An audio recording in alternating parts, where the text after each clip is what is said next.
Gavumenti Erangirideyo Enaku 3 Ezokungubagira Abafiridde Muliro Basuka mu 10. Musibye mutyanno bannaffe mawulire ku CBS FM Emmanduso nze Olivia Kwagala. Abamu ku batunuulizi b'ebyobufuzi n'abalwanirizi b'eddembe ly'obuntu bakubye ebituli mu nkola ey'ebitongole ebinoonyereza ku bizzi bw'emisango olw'okulemererwa okutuuka ku kinyusi eky'ensonga ze banoonyerezaako n'obutafulumya alipoota ezikwata ku misango gya naggomola omuli ettemu n'obutujju. Emirundi mingi bwe wabeerawo okunoonyereza ku bantu abateeberezebwa okwenyigira mu misango egy'ettemu omuli okutega bbomu, poliisi efulumya ebifaananyi by'ebigamba tebisiigibwa abakugu baayo abanoonyereza ku bya sayansi nga byefaananyiriza n'obwenyi bw'abantu abateeberezebwa okuzza emisango, wabula tewali alipoota zikolebwa poliisi kunoonyereza bwe kuba kutuuse. N'olwaleero poliisi efulumiza ebifaananyi ku bateeberezebwa okwenyigira mu kutega bbomu e Komamboga ng'omwogezi wa poliisi Fred Enanga bw'annyonnyodde. Okutuuka oluusi enkola y'abatujju bano nti oluusi tukozesa abantu aba famire, oluusi tuyitira mu bannaabwe be tuba tukutte, ne oluusi tukozesa tekinologiya ow'ekikugu okulaba nga bakwatibwa. So n'olw'ensonga eyo mulimu abatuyamba okututuusa ku batujja abo be twali twagala bennyini. Jjukira ebikwekweto bino byetooloolera kw'abo ba agenti abo ababayambako ba collaborators ne bano ba operatives abagenda ne beenyigira mu bikolwa eby'obutujju. Wabula omulwanirizi w'eddembe ly'obuntu Dr. Livingstone Sewanyana ategeezezza CBS Emmanduso nti poliisi obutakolera wamu n'abantu ba bulijjo kye kigiremesa okutuuka ku kinyusi kw'ebyo bye beenoonyerezaako. Kunoonyereza okwo oluusi mubaamu okuteebereza ekibaleetera okujja ebifaananyi eby'abantu bibasuubira okubeera nga beenyigidde mu bikolwa ebyo. Ekigendererwa kyakyo kwe kubeera nti bakolaganira wamu n'abantu aba bulijjo basobole okubafunira oba okubayambako okuzuula abamenyi abazzi b'emisango egyo. Naye oluusi kitwala ebbanga okubeera nti basobola okufuna obukakafu obwo. Naye nga kyandibadde kya buvunaanyizibwa nkolagana yaabwe n'abantu okubeera nti buli lwe babaako kye bazudde bakitegeeza abantu, enkwatagana oba enkolagana wakati w'abantu ne poliisi mu kunoonyereza abeenyigira mu bikolwa eby'obutujju. Ate ye omubaka wa Kyaddondo ebuvanjuba era nga ye minisita avunaanyizibwa ku nsonga ez'omudamu ggwanga ku ludda oluwabuzi Muwaddanku Nnyingi agambye nti poliisi ya kuno ekyalemeddwa okukozesa obukugu mu kunoonyereza kwekola. Ebitongole byaffe naddala department ezinoonyereza nga CID teziweereddwa maanyi na bikola bimala kuteeka mu nkola mu budde okunoonyereza, era bw'oba otunuulidde emisango gyaffe mingi n'abantu abakwatibwa nga bateeberezebwa egisinga gavumenti tesobodde giwangula kubanga batera okukwata abantu abakyamu, ekyokubiri batera okuba nti bo bennyini tebakozesa bukugu bumala okwawula wakati w'okunoonya kwani yakosebwa n'okunoonya obujulizi obwekuusa ku kuzuula abeetabye mu bikolwa ebimenya amateeka. Kati crime scene mu Uganda zaafuukanga mukolo kuteekawo buguwa oba oliawo nakumaakinga, naye ate nga crime scene yandibadde ekozesebwa okufuna obujulizi obw'ekikugu obuyambako okunoonyereza oba oliawo obujulizi ky'obulinkinga abantu ki. Obugayaavu obwa gavumenti okwempawalinga ebitongole bino ne bikola just kuteekamu bantu ssuubi ekifo ky'okukola okutuukiriza ekigendererwa kya intelligence we wali omutawaana omunene. Ye munnakibiina kya NRM era omubaka wa Kasambya David Kabanda agambye nti oluusi wabaawo okupapirira ne kiremesa poliisi okukola omulimu gwayo. Ebintu ebikwataganye n'ebyokwerinda tebyetaaga kupapirira oba n'okugezaako okukakasa, kubanga ekigireetera okuvaayo n'ebyo bifaananyi kwagala kukakasa bantu nti abantu kabakakase nti tuli mu kunoonyereza, tulina we tutuuse n'awalala. Poliisi erekeraawo okolera ku pressure n'okwagala okukakasa bannayuganda nti eri mu kukola. Nga bannayuganda tetwagala nnyo okulaba na bifaananyi. Abantu bonna be bazze bakwata gwe baagamba nti yali agenda kutega bbomu ewa lokeeti ne bamukuba amasasi n'afa, abo bonna tebaavaayo okutulaga bufaananyi obwo. Polisi y'ebyebidduka mu ggwanga enyekeza ebikwekweto ku bavuzi ba pikipiki naddala eza booda abakyalemedde ku muze ogw'okufuna number plate nga kiteeberezebwa nti zeeyambisibwa mu bikolwa eby'obumenyi bw'amateeka. Omwogezi wa polisi y'ebidduka mu ggwanga Farida Nampiima ategeeza nti piki ezisukka mu 1,000 ze zaakakwatibwa. Nampiima agambye nti ebikwekweto bino byakolebwa mu bitundu by'eggwanga ebirala okusukka Kampala n'emiriraano. Mu kikwekweto kino baakute piki 1,394 kwezo 624 baziwadde ebipapula eby'engassi ebya poliisi 289 baalabudde obutaddamu kola kintu ekyo 186 babatute mu kkooti ne bavunaanibwa mu section ya 33 clause E ey'amateeka agafuga ebidduka ku nguudo ya 1998 erimu ennongoosereza eya 22 n'abantu 295 piki 295 ze zikyali ku mapolisi station ng'abo tebannavunaanibwa ku musango gwe gumu. Operation eno weeri era ekyagenda mu maaso mu ggwanga lyonna. Era olwaleero nga 8/11/2021 ebikwekweto bino bigenda tandika okukolebwa mu ggwanga lyonna, tibigenda kusukka ku Kampala, bitandika okukolebwa wonna. Era tujjukiza abantu bonna abavuga amapiki batereze namba plate zaabwe bazisseeko mu mbeera ng'omuntu ne bw'aba ali wala asobola ogisoma oba ng'erabika okwewala okukwatibwa obuvunaanibwa ku kintu kyekimu. Nampiima ategeezezza nti Sabiti ewedde okuva nga 31 omwezi ogw'ekumi okutuusa nga 6 omwezi guno obubenje obuwera 363 bwe bwagwawo mu ggwanga lyonna ng'abantu 66 baafiiramu ate 249 ne bakosebwa era alabudde abagoba b'ebidduka bakyagaanye okugoberera amateeka ag'oku nguudo nti kuba be bavaako obubenje buno.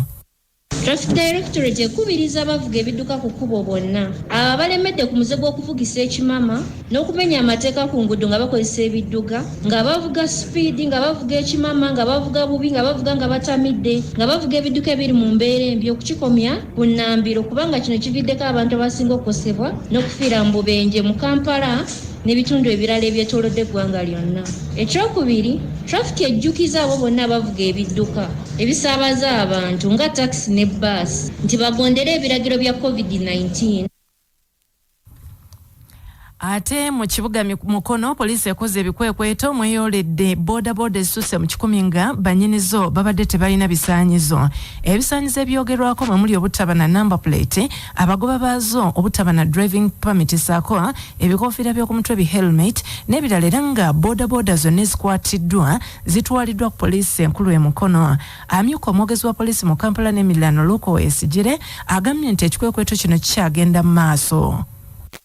Kukyagenda ne mu maaso n'ebikwekweto ebidduka naddala ebya booda ebitalina namba plate nga ne bwe zibaako ziba zitunula waggulu. Era mu Kampala n'emiriraano tuvudde leero ntibategeeza booda nga 10 zaakwatibwa wiiki ewedde. Era wiiki gye tutandika tugakuddamu ebikwekweto byebimu. Namba plate nga zitunula waggulu abatalinaako namba plate ng'ebyo.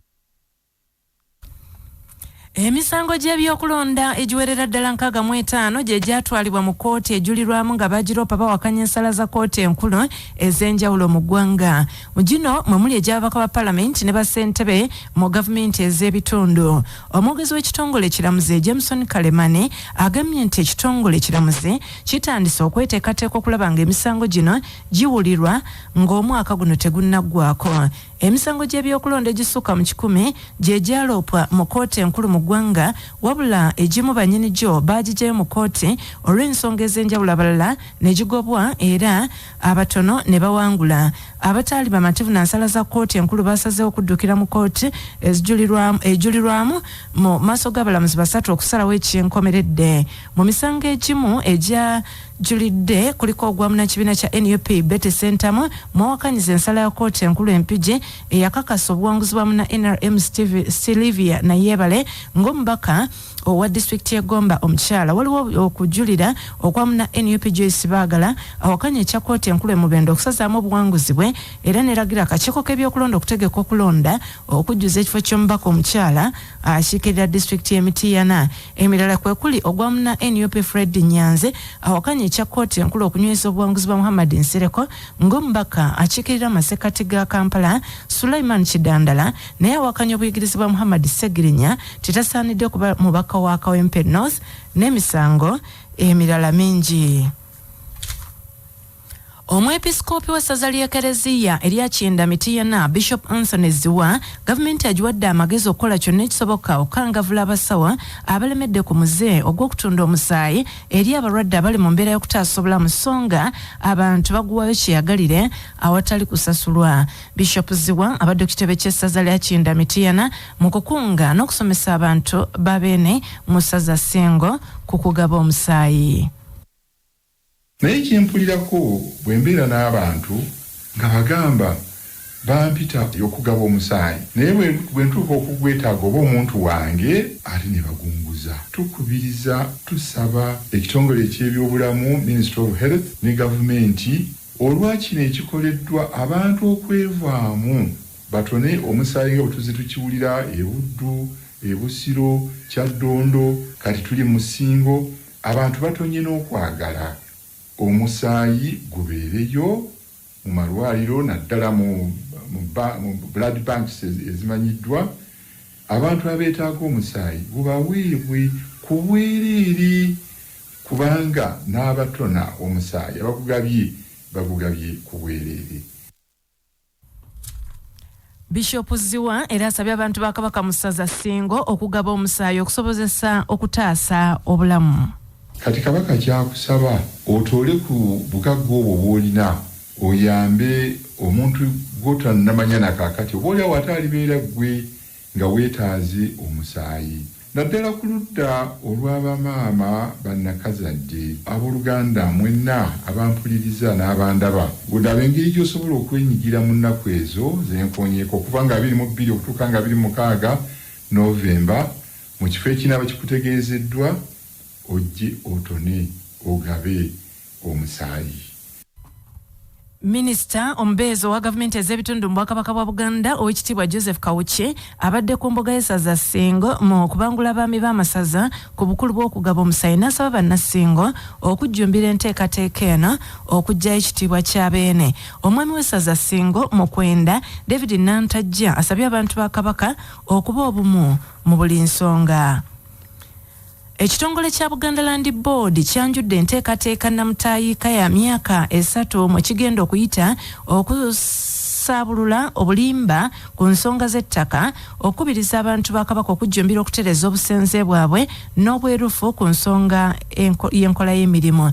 Enteekateeka eno yanjuddwa olukiiko olufuzi olw'ekitongole kino olutudde ku Paul Hotel mu Ndeeba era ssenkulu w'ekitongole kino Simon Kaboggoza Muwanga ategeezezza nti mu kaseera kano essira bagenda kulissa kubangula bannansi buli omu afuuke mumanye ku nsonga z'ebyettaka. Tosobola kuteekateeka nnamutayiika n'otatunuulira mbeera gye tutambuliramu eya COVID. Tosobola kuteekateeka nnamutayiika n'otatunuulira biki ebigenda maaso mu ggwanga ebyagala okutunuulirwa. Kituwe okukolera abantu ba Ssaabasajja Kabaka n'okubatuusaako obuweereza. Mu nteekateeka yaffe eno nnamutayiika tugenda kussa essira mu kwongera okusomesa n'okukendeeza ebyo ebyobulimba ebitambula mu bantu ba Kabaka.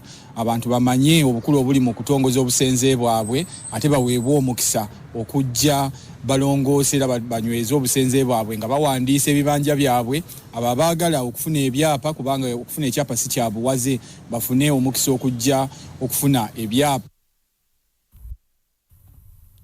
Ate Oweekitiibwa Martin Seremba Kasekende nga ssentebe w'olukiiko olufuzi olwa Buganda Land Board aliko byanokodde ebisoomooza ku nsonga z'ebyettaka ensangi zino.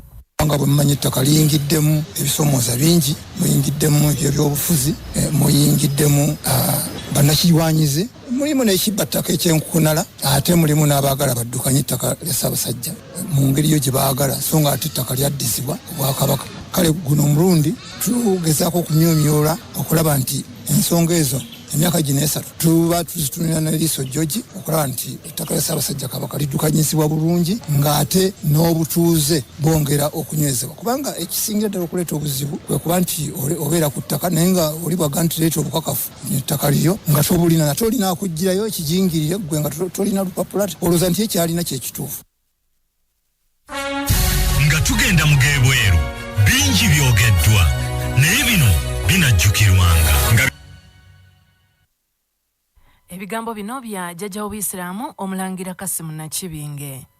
sijjako akugamba bitongole ebikuuma ddembe namwe mukuuma amateeka mususizza obukambwe mususizza kunya abantu simanyi abagamba kintu kino nti olina kukozesa amaanyi ku muntu kino kya bulijjo tojja kukyusa muntu kuva ku kyayagala akole gwe ekyo kyoyagala ate era tojja kujja ku muntu kyeyakyawa ayagale gwe ekyo kyoyagala.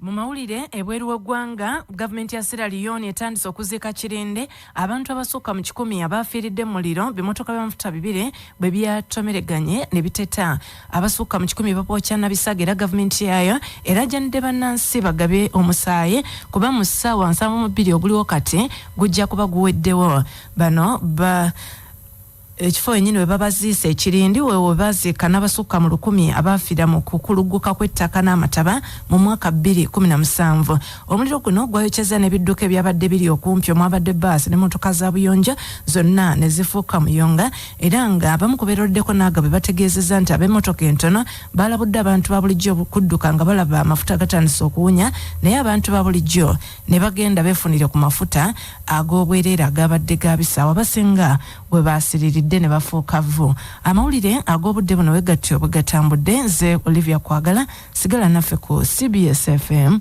Emmanduso.